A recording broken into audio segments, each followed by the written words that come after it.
Isang mapagpalang araw po sa ating lahat mga kampiyon. First timer ka man o you've been with us for a while, kami po ay nagagalak na makasama kayo as we worship the Lord dito sa ating tahanan at simbahan.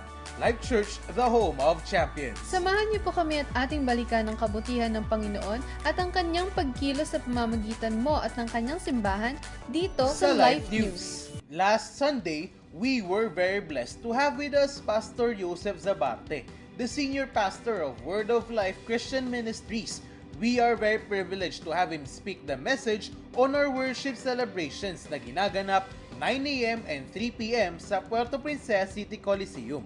Tama ka dyan, Jonard. And through him, we learn the kind of giving that greatly honors God, and it is the offering of our first fruits or the best of what we have.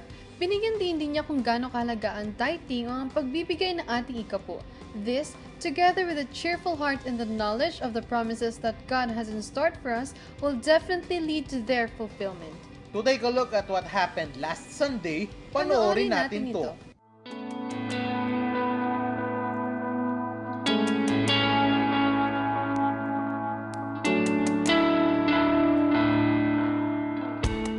When God blesses you, He wants to bless you in every area of your life.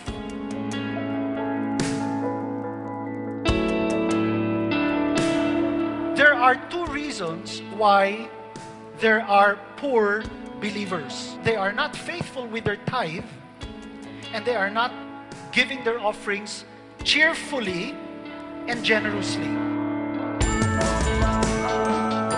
If you give your offering without honor, the 10% goes to the church, nothing goes to God because there is no honor. In other words, nagtatapon kayo ng pera.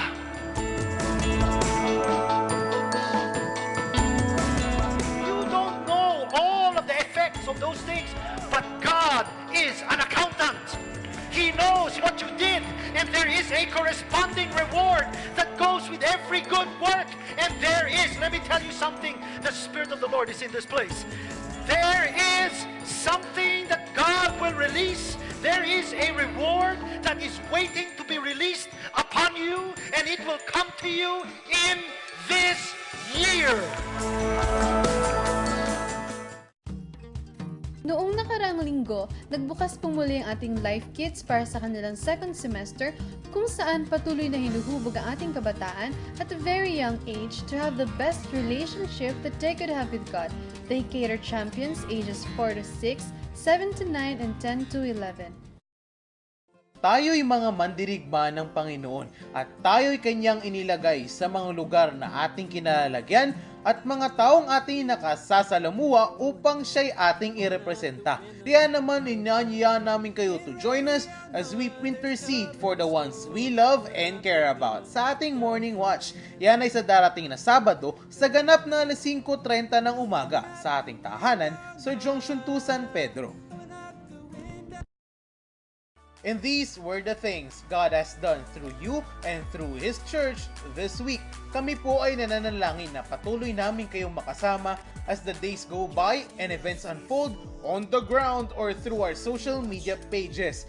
Add hashtag Life Church Sunday Service on your Sunday service related posts. Let us prepare our notes, pens, and our expectant heart for another life-transforming message brought to us by our Lord through our speaker. Life Champions, ako po si Chian May Flores. At ako naman po si Jonard Angelo. Let us prepare our storehouses and be ready for God's outpouring, champions.